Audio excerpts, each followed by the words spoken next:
Om Sadashiva Samarambam Shankaracharya Madhyamam Asmadacharya Paryantam Vande Guru Param Param Vishvaro Guratmeti Moti Beda Vibhagine Vyomabda Vyapta Dehaya Dakshinamurtaye Namaha Sava Vedanta Sedanta Gocharam Tamagocharam Govindam Paramanandam Satsiguru Pranatoshmaham Om Shanti Shanti Shanti Om. Namaste. Welcome to our Panchadasi. So we begin today from the Mahavakya, the first Mahavakya, which is found in the Aitareya Upanishad, one of the Upanishads from the Rig Veda.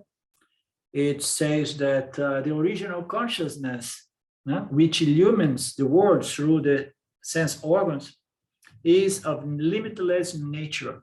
Okay, so the original consciousness is going to illumine the world, and it illumines the world through a reflecting medium, meaning to say the subtle body of the Jivatma is going to illumine the world from the standpoint of the experiencing entity, which is the purpose for what this world comes into play. So it's there for the Jivas, human Jivas more specifically, to see, our human consciousness is original consciousness, allow us to activate the sense organs, and then we illumine.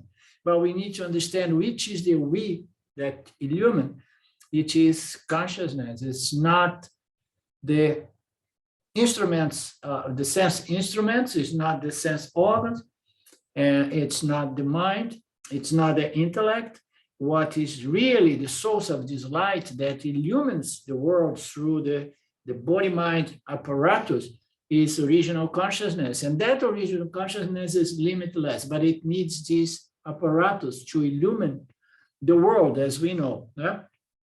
So it says that original consciousness is limitless, and it illumines the world through the sense organs. Pragynam means consciousness, and Brahma means limitless. Here it used this other expression or term, pragynam Brahma. Okay, it means to say limitless awareness, limitless consciousness. So, does pure consciousness or reflected consciousness illumine the world? So that is the inquiry here. So, who is illumining the world? Okay. So as we know, both are illumining the world, but fundamentally it is original consciousness that without which no light can be shed and the world to be revealed and known. So fundamentally it is original consciousness, but original consciousness without the reflecting medium and the reflected consciousness does not illumine anything. It requires the reflecting medium, the reflect consciousness, to shed its reflected light and reveal the world of duality, the world of objects appearing to consciousness as reflected consciousness. Okay. So the classic example is at night we have the moonlight. And we know that the moon is illumining, but the moon is not really using or utilizing its own light. The light is borrowed, from sunlight, and then we have to look and see what principles is illumining our transactions in the middle of the night. Is it the sun or the moon? Of course, it is the sun. But with the help of the moon, which is going to reflect some of that light to illumine our nights. So it's actually original consciousness who illumines it. Why? Reflected consciousness does not have its own light. No? It somehow, it enjoys the light of original consciousness. So reflect consciousness is not independent of the original consciousness and the reflecting medium. Original consciousness, it depends on the apparent phenomena produced by Maya, such as the reflecting medium, and then the reflect consciousness, which is the Jiva Atma. So it being dependable, it somehow, it illumines, but depending on several other principles or factors, okay? So therefore, who is really illumining? So it's that which is not dependable on any other source of light, illumining light, conscious light. As we know, consciousness is said to be the light of the light, okay? Is the ultimate pranam. Pranam is a means to reveal something.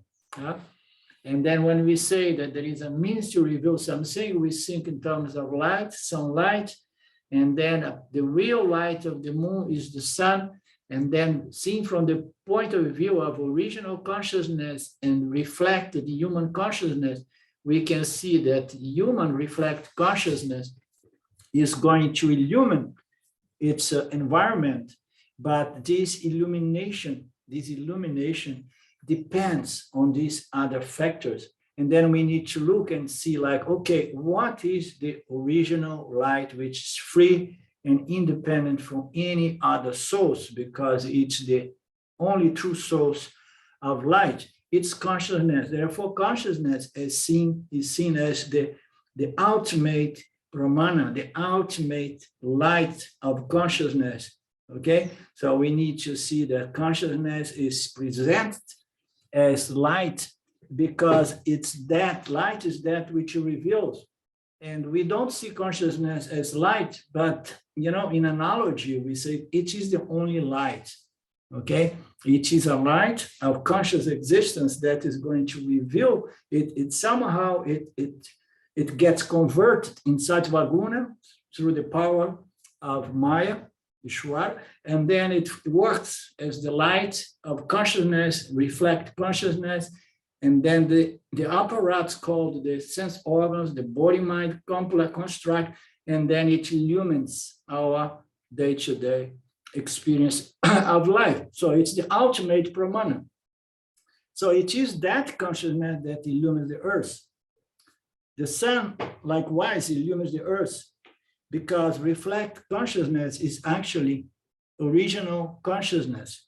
So reflect consciousness in truth is original consciousness. The same way reflected sunlight in the night, the moonlight we get is reflected consciousness. As we know, there is no difference, and there are some difference between the sunlight we get directly at midday and the reflect sunlight we get in the middle of the night. So one is the original light, the other one is a reflection that depends on the moon, depends on the original light. So one is limited, okay? So it's going to be limited by the surface of the moon, of the cycle of whether it's full moon or whatever, the light is going to be variable, So one is dependable, one is apparent, one is limit, and the other is limitless and independent and without any variation or change. So likewise, our mind, which is reflect consciousness, which is the human consciousness, is a phenomenon in constant flux of change. So we know original consciousness does not change. Reflected consciousness does change. Why? Because it depends on the mental condition, the condition of the proportions of the configuration called the subtle body. So all of that is going to make this reflected consciousness to change, to be slightly changing in its state, in its ability to shed light of knowledge and see things even on the phenomenal level, see things for what they are. So those are analogies presenting the light of consciousness. Pure consciousness reveals the world indirectly through the sense. So that's an important point. So who is going to illumine the world? It is consciousness, the only source of light. But it does that indirectly, because in the absence of Maya, Jiva, Jagata, Shvara, Jagat, and Jiva, in the absence of Jiva, in that construct of the apparent reality called Mithya, in the absence of Mithya, it does not have a means by which it can illumine the world. So it does illumine the world indirectly, and it does illumine the world depending on those reflecting media. Not that it is dependable to the reflecting media to be self-luminous. No, it remains self-luminous, okay? The very source of luminosity, we could say, but in the absence of the Jiva Atma, it does not have this means by which it sheds its sat, its conscious sat aspect to illumine this physical material universe.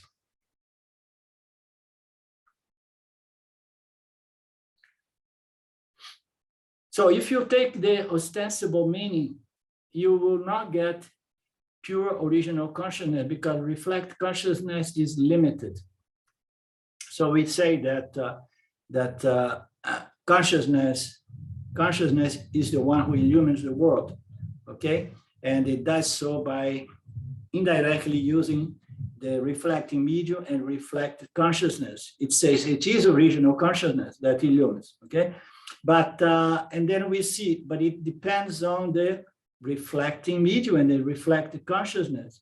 If you take the ostensible meaning, the literal meaning, that say the apparent meaning that says it is consciousness that illumines, okay? You are going to get confused. Why? Because it does so through reflect consciousness, and reflect consciousness is limited.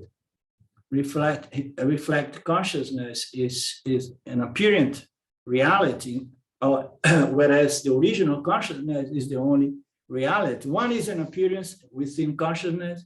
The other is the only reality, conscious existence. One is limited, okay, by time and space. The other is free and independent, meaning to say limitless. So people may get confused. We may get confused about those statements. Reflect consciousness is limited. Pure consciousness, on the other hand, pure consciousness and reflect consciousness are the same, but they are different. So it's Beda, Abeda, Sambandha. Okay, so we need to understand in which way reflect consciousness and the original consciousness is the same, and in which way they are different. Okay, so I guess we all know in which way they are the same and in which way they are different. Do you know, Claudio?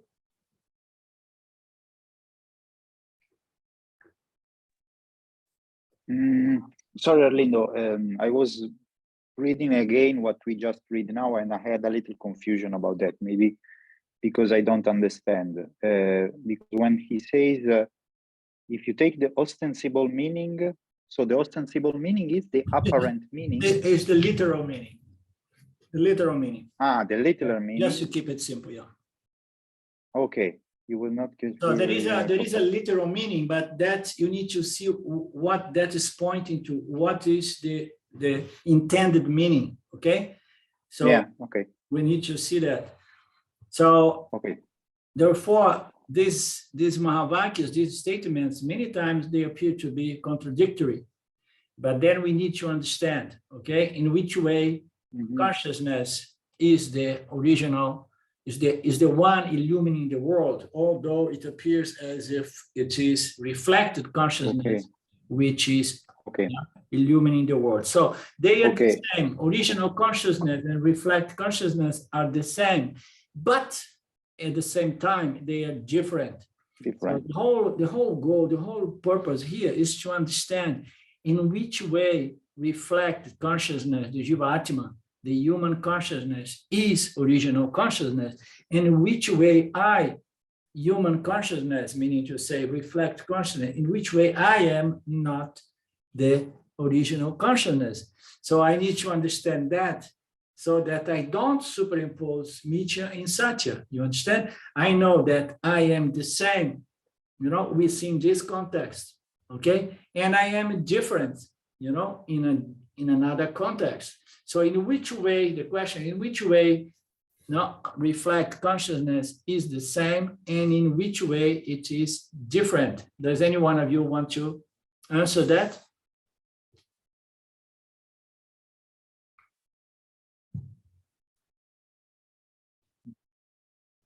Well, the adhisthānam, the foundation, is the same. It's just the manifestation that differs. The upadhis change, but the light that shines on those upadhis and enlivens them is the same. Yeah.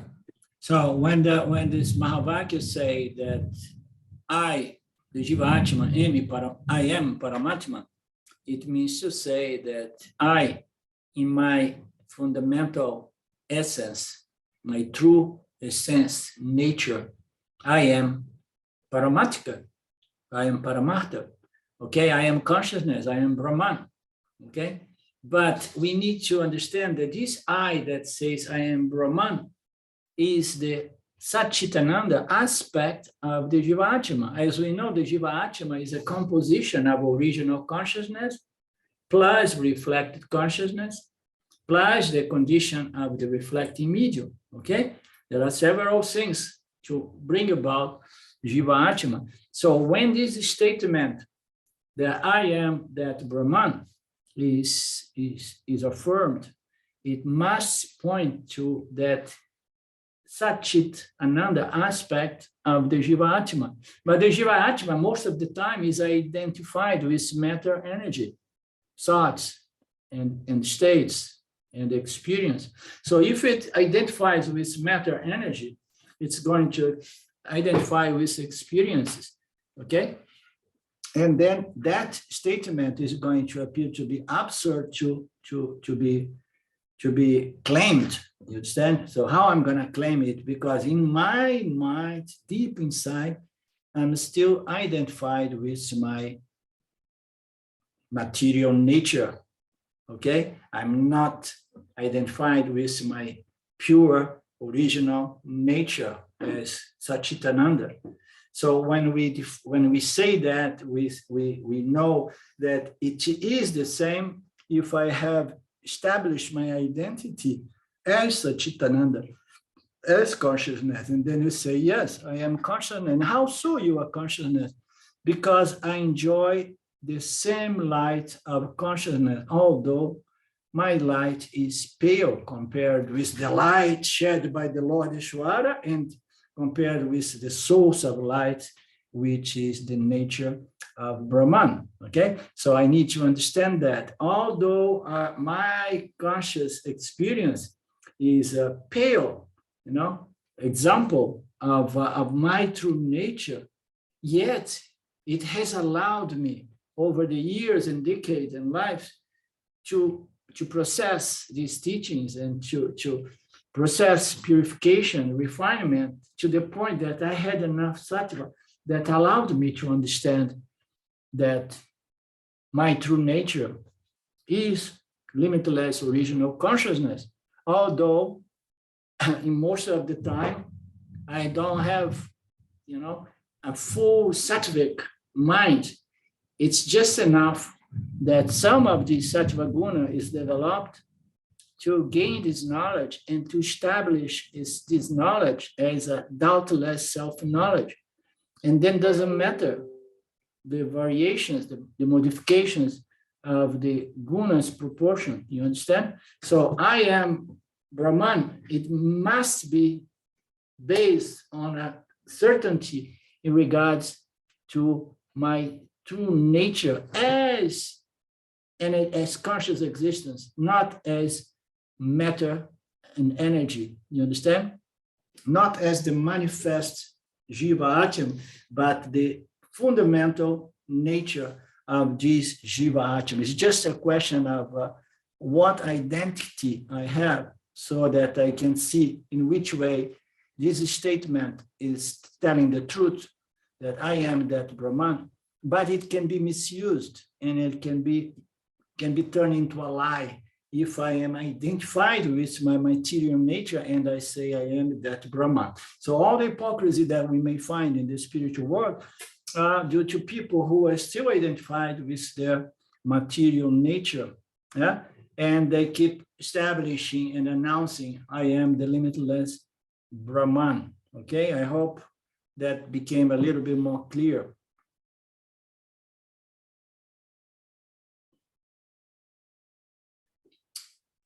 Arlindo, it seems to me that complementary to what Ramji says when he says, fake it till you make it. So it's a balance, right?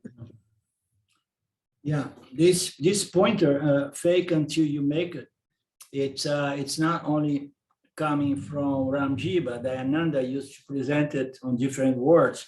And it's a process of claiming again and again your true nature rather than your material nature until it has total sense, until you understood the real pramana in this process of self-knowledge are the Upanishads, are the scriptures presented by the Upanishads.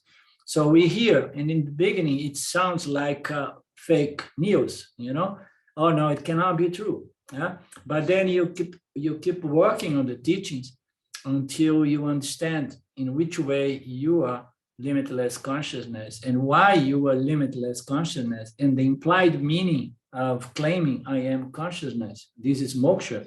The implied meaning is moksha. So as I have said a few times in the beginning, much before I met Vedanta, I used to be in this process inspired by Nisargadatta and Ramana Maharaj. And I was really standing for the fact that I am a limitless consciousness, although I used to act many times, behave many times, otherwise, not from that platform of knowledge.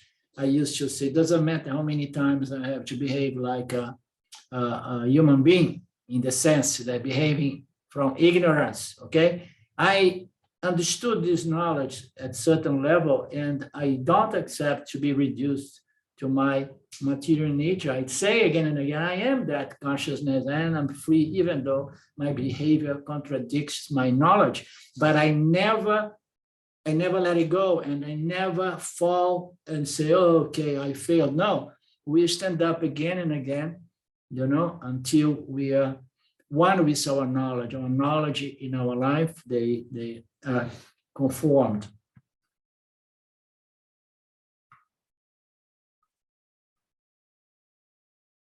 For example, the reflection of your face in the mirror is the same as your original face, insofar it is accurately reflects your original face. When you look in a mirror, you do not see someone else's face.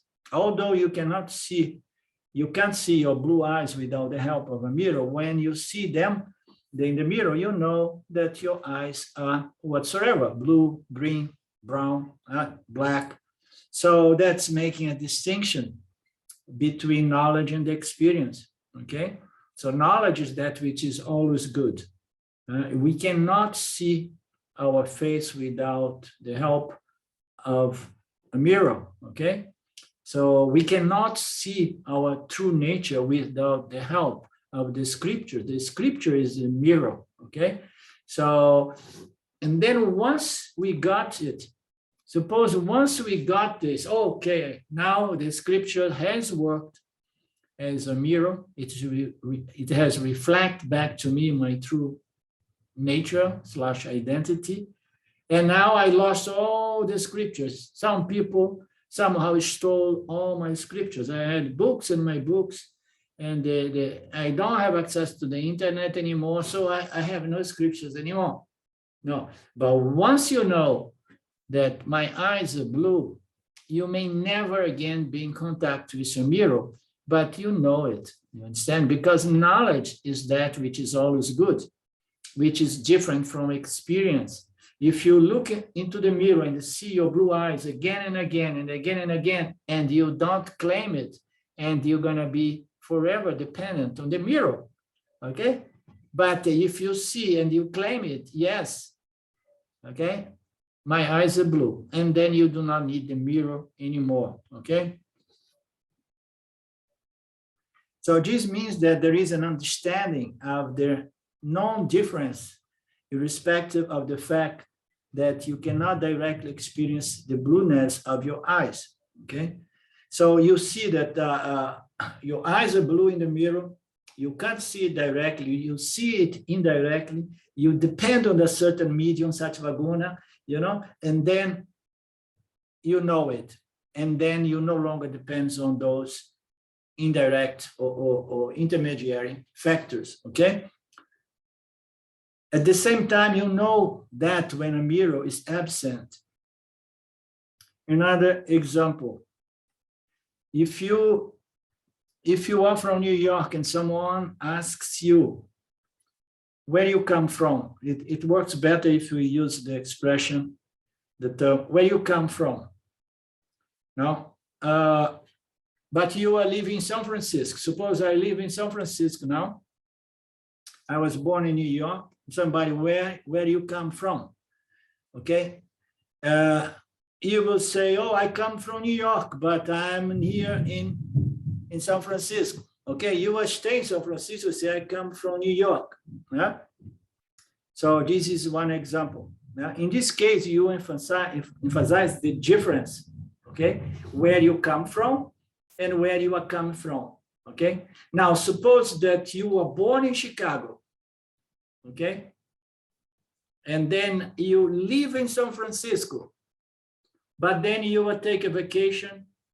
You live in New York, you were born in Chicago, and you are taking a vacation in San Francisco. People ask you where you come from, okay? And then you say, well, it's a long story, okay? So I was born in Chicago. I live in San Francisco, but I'm staying in, I live in New York, I am staying in San Francisco. So one has to understand the meaning of these words and what is the intent, okay? So one thing is where I was born, another thing where I live and where I am staying. So there are differences, you know, and this difference are due to the language, you understand? But you need to see what is the intended meaning of that question. Sometimes people may ask you where you come from. I lived in the USA, and I know I could see the context, and people were trying to find out, you have a different accent. Do you come from Brazil or from Italy? Okay, because my accent used to be a little mixed up. So, and then I knew they want to know where I come from. But then, no, I come from Brazil, but I lived many years in Italy, you know, and now I live in the USA, okay? I was born in Brazil and I'm a Brazilian citizen, and then I lived in Europe, I'm an Italian citizen, and now I live in the USA, I'm a US citizen. So where I come from, I'm a little bit confused, okay? So we need to understand the context of this language, yeah, in communication, especially when we come to Vedanta. Yeah? So there are differences between San Francisco. When we say pure consciousness illumines the external world, we are highlighting the non-difference, the abheda, non-difference from pure consciousness. So pure consciousness illumines the world. There is no difference from pure consciousness and reflected consciousness when we say that original consciousness illumines the world. Why? Because there is no difference between the sunlight and the reflect sunlight, you know, in the night here through the moon. So what is the difference? It's the same light. One is reflect and one is direct light, the reflect light. So there is no difference You understand? So when we say that original consciousness is the one illumining the world, okay? And then it is a fact. It is the most fundamental truth. But yet, original light cannot illumine the world without the reflecting medium. Indirectly, it's going to illumine the world, okay?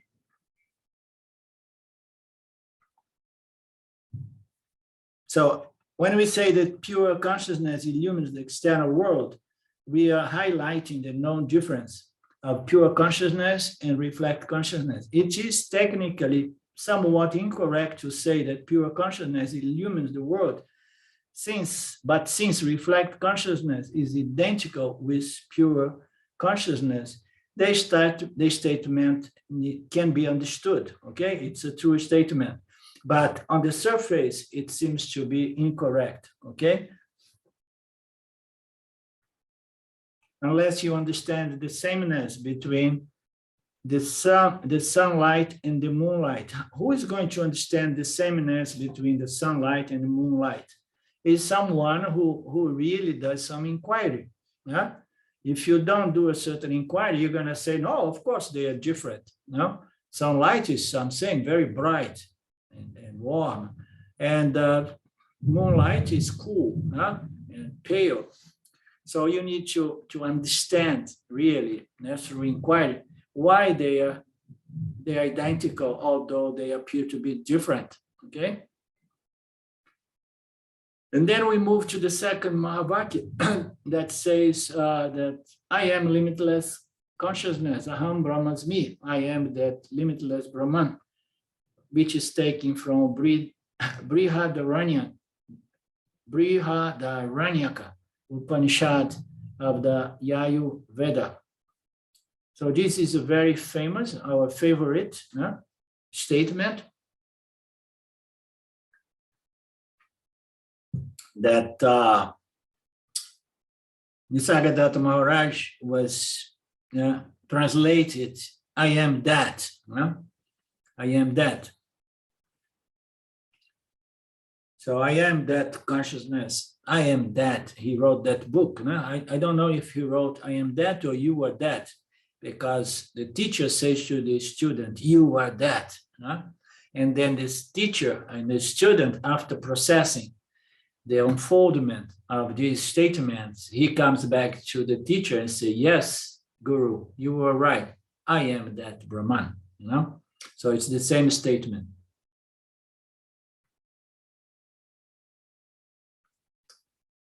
So the next Mahavakya, only a qualified person can confidently claim that the original consciousness. Yeah, so just changing the wording around to make it more simple and understandable. Only a qualified person can confidently claim that I am let me read it as it is. It's a bit confused. Only a qualified person can confidently claim that the original all-pervading consciousness, which reflects in the subtle body as the I sense, is my real self. In other words, only a qualified person can claim I am that original Brahman. Why so? Because this person, this individual, it appears as reflected consciousness. It is like I say, this reflect consciousness, which depends on the subtle body to be reflected. Okay, I am that original, limitless, full, whole, and complete Brahman, and I am all-pervading, and so on. So it reflects in this subtle body. It produces this ego, this I, this aham, but I know that this aham is the only self, and it's original, limitless consciousness. But unfortunately, this aham is under the spell of this universal cosmic ignorance, avidya, and tends to define itself as matter, as one's substantial, physical, energetic matter, how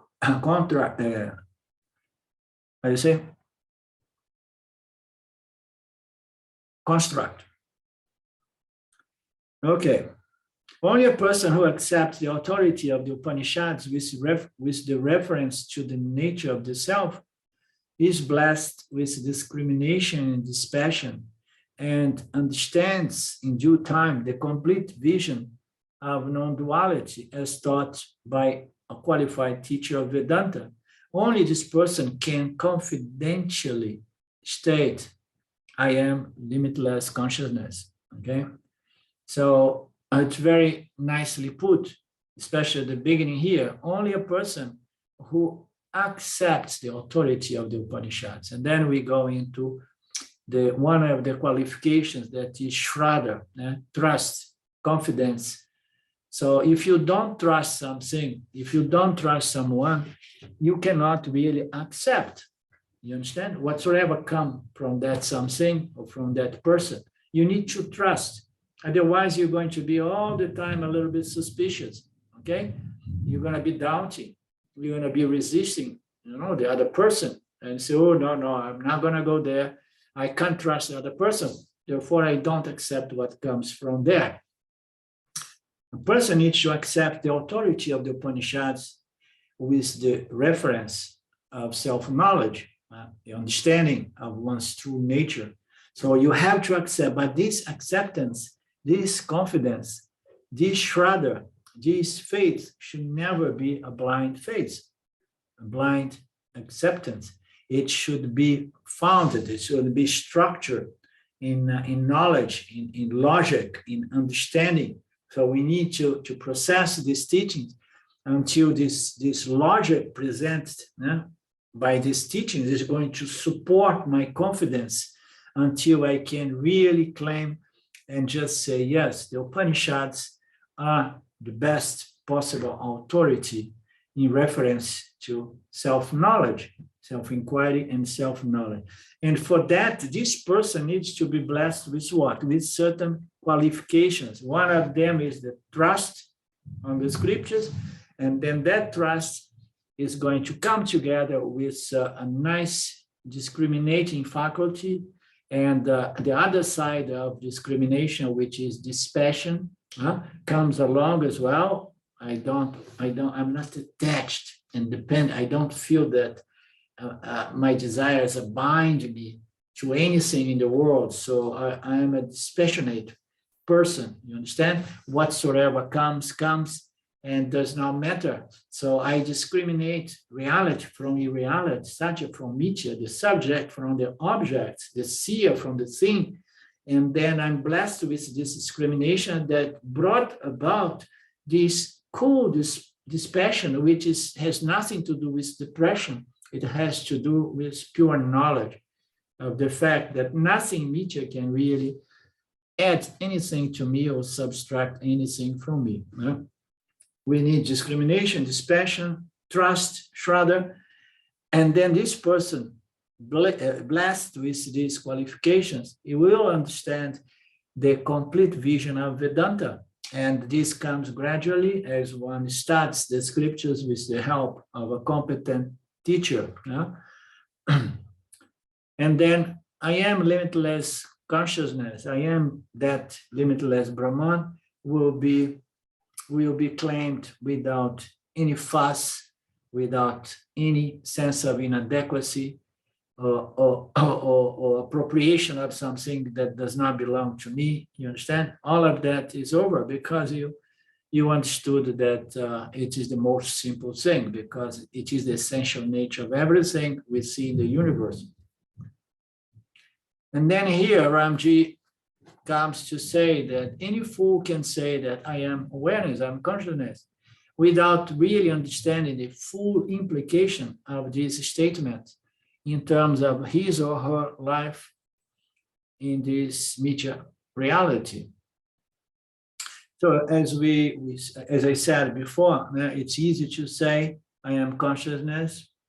I used to say all there is consciousness. I used to like that statement. I used to hold on to that statement, but I will never say it to anybody. And here Ramji is pointing out to the fact, any fool can go around say, I am that limitless Brahman.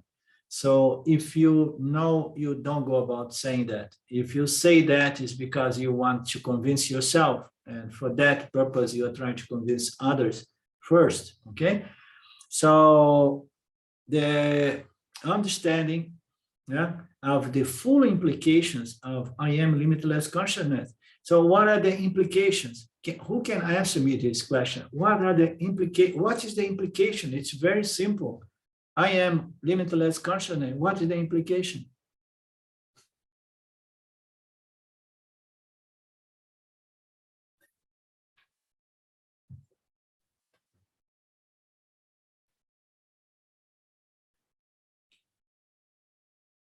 So the implication is very simple.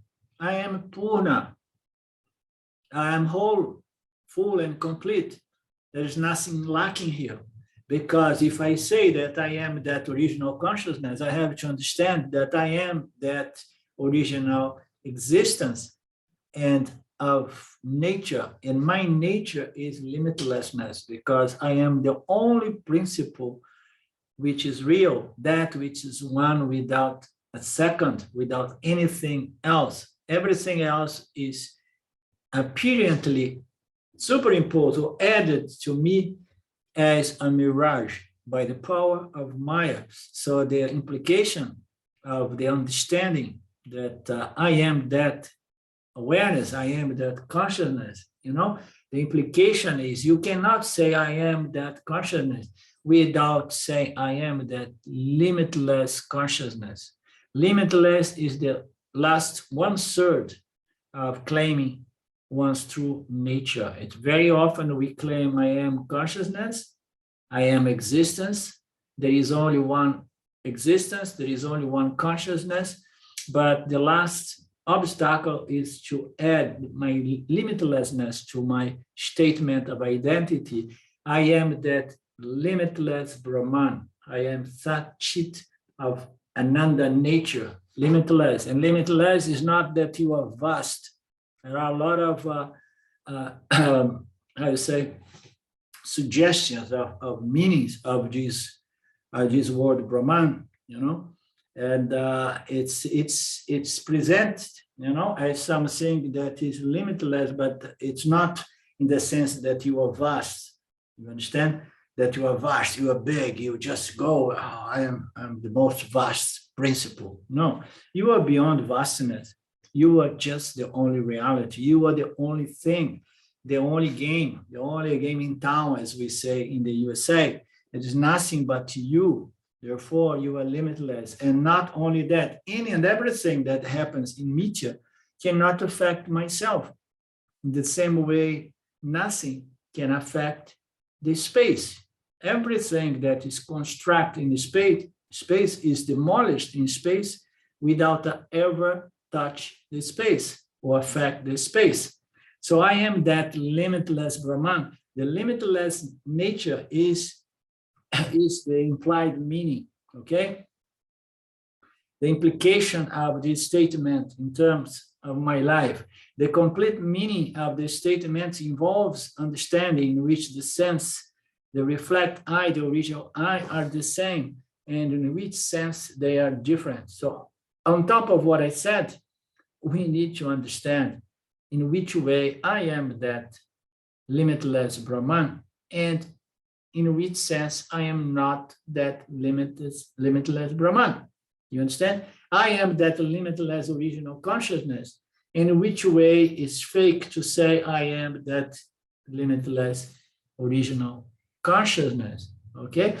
Depends if I'm referring to my mind, to my mental conditions and so on, my construct, my body-mind complex, it does not apply to say, I am that limitless Brahman. But if the context allows us to talk about our true nature, and then you say that I am that limitless Brahman without being lying, because you are meaning, the intended meaning is I in my true fundamental nature. What is the nature of something? Is that without which that something does not exist. I only exist because of consciousness, original consciousness. I can lose my reflected consciousness. I may get some problems, and then my mind is no longer reflect in the subtle body for some disease or whatever, you understand? But I still know that although I don't have a proper reflected consciousness operating, I am original, limitless consciousness. So you need to understand, when I say that I am that limitless Brahman, I'm talking about my nature in Satya, the only reality there is here in Mithya. Yeah? And then there is no contradiction. It's very important to understand in which way, and this is very confusing. People who have contact with yanis, they do get confused because sometimes the yani says things or do things that somehow implies that she is the body-mind construct, okay? Although inside the yani knows, no, I am Satya, I am that limitless Brahman, but in the day-to-day interaction, the yani will do things that will cause confusion in the mind of the student. Why? Because the student did not get in which way the yani is Brahman, in which way the yani is the body-mind construct. You understand? So we need to know. But the fundamental, the most important thing is the knowledge, the doubtless knowledge of my true fundamental nature, because that is going to affect even the way the yani is going to behave or act or interact with the field.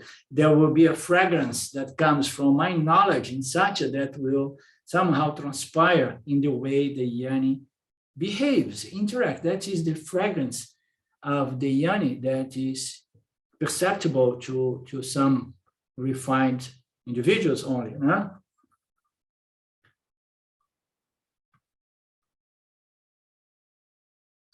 They are the same in that both are consciousness, but they are different in that while both exist, one is what? One is real and the other is apparently real. So one of the difference is that they're the same fundamentally, but one is the ultimate reality, the other is a superimposition, apparent superimposition, okay? Or a reflection of consciousness. So one depends on the reflecting medium, and the other is free and independent. So one is free and independent, the other is dependent, the other is an appearance, the other is limited, whereas the original consciousness is limitless, okay? And the reflect consciousness is limit if we take it to be the phenomenon. But if you take it to be the nominal, pure consciousness, only consciousness, but if we take it to be reflected light, the sunlight, when it reflects in the moon, when we take it to be the moonlight, and then there will be a sense that this light is very limited. It sucks, okay? But if you take it to be original light, and then that judgment with respect to that light is not going to take place because you will know, wow, look, this is original sunlight blessing us even in the middle of the night. You understand? But you know the true nature of that reflect moonlight. No? So one is real, the other is apparent real. One is free and independent, the other is dependent. One is limited, the other is limitless consciousness. A person who does not understand the relationship between the real and the apparently real could claim to be, I am the original consciousness. I am actionless and ordinary and so on. So I can say I am that Brahman, yet this person, this is very important, this person will not enjoy the fruits of this understanding, okay? Will not enjoy the results of this understanding. So this understanding is only as good as it was properly digested, internalized, so that I say I am Brahman and I experience my life from that standpoint, from that platform of self-knowledge. So if I'm not enjoying, if I'm still suffering, it means that the self-knowledge is there, stuck at the academic, intellectual level only, okay? So only a person who can really understand that, the difference between original consciousness and and reflect consciousness and claim its identity in original consciousness as original consciousness, will enjoy the results of this understanding. But if you don't have the complete knowledge, due to lack of teaching, as we know, there are teachers and teachers and teachers. There are teachings. There are gurus. There are several kinds of gurus. There is a guru that's called the teaching guru. A lot of people get a glimpse of self-knowledge without ever being exposed to the teachings or teaching guru, okay? So they go into other kinds of gurus that somehow will create a certain sattva guna field that allows the individual to understand these final statements. We see it often in the Neo-Advaita direct path groups. People may get it, but they don't have the entire teaching to support that glimpse, you understand? And then one may go around, say that I am original consciousness without having the understanding, the discriminating understanding between Satya and Mithya, in which way Mithya is Satya, but Satya is not Mithya, you understand? The entire teaching has to be alive so that one does not make this confusion, which is so common. So then the person may not enjoy the fruits of self-knowledge. Most modern enlightenment claimants think that reflected I is the original I, believe that the original I is an object of experience. So another angle. So people go into dualistically searching for the self, okay? They still believe, although they may hear now, here and there, that the self is not an object of knowledge, and still they look for the self in a dualistic manner, and then they start having some certain experience of sattva guna, and then they believe that, my self-knowledge, my enlightenment, is an experience, okay? So they believe that is an experience, and this experience now gave him the status that I am the mind and I'm an enlightened mind. So the person is confused. Why it's going to be confused? Because experience ends. Just imagine. Claudio goes into deep meditation, and then he has a perfect configuration of sattva, and then the knowledge pops in his mind. And he gets the knowledge, I am limitless consciousness. But suppose that he does not have the background of understanding to support that vision, and then the mind condition, the state of mind changes. And then what would Claudio think? He say, oh my God, I have been there enlightened, and I have been in direct connection with the self. I was there, and when I was there, I was sure that I was the self. And without noticing, Claudio would think that the self is something other than myself, because the knowledge was not properly established in one's mind. And then one's subconscious will want to have the same experience, because if I have the same experience again, and then I'm going to be sure that I am that limitless Brahman. You understand? So this knowledge needs to be very, very clearly alive and established in one's mind, because when the click, when the understanding comes, it can be claimed and not subject to doubt or forgetfulness. You understand? If doubt kicks in, it's because we have projected the self on an experience of sattva guna, and then I have the teachings, and then I just remember the teaching, say, yes, this experience is the experience, Aham Brahmasmi. But Aham Brahmasmi, as I say again and again, is made of knowledge and knowledge alone. The experience is bound by fading, it comes and go, come and go. I hate to say it, Arlindo, but that whole last bit broke up a lot. Can you repeat it? I'm sorry. So 1 minute or what? Oh, no, that whole last train of thought, it broke up so much. I don't know if maybe I'm the only person who's No, it confused. broke up for everyone, right? Yeah, it was all this example with me that I get an experience. I understand more or less the point. Yeah, I so understand I'm more or less the I'm example. going to repeat them.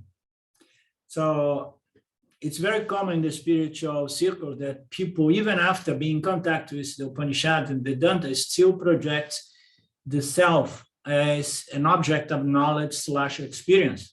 Now we know that. Yeah? So I know I am the self, but it's still there is a tendency to believe that I need an experience to validate that statement. Yeah? And then suppose that Claudia has a wonderful experience of clear, pure, sattvic mind. And then in there, he remembered the teaching, say, okay, I am this Brahman. Now I got it. But suppose that the teachings are not properly and solidly and doubtless established in one's mind. And then the next thing that happens, because we don't have this structure of knowledge to... Is my signal getting bad? Yeah, it's always hard. Okay, then we're gonna Understand have to begin tomorrow again at 11 o'clock.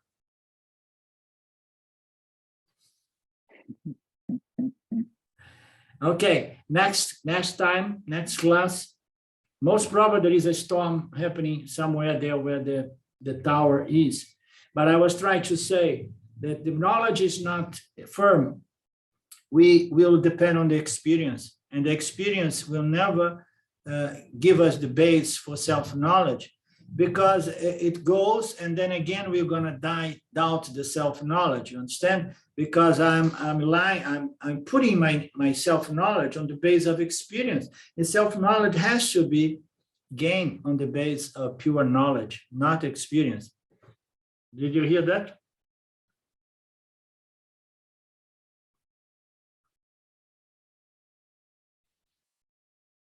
Okay. Next week, next Monday.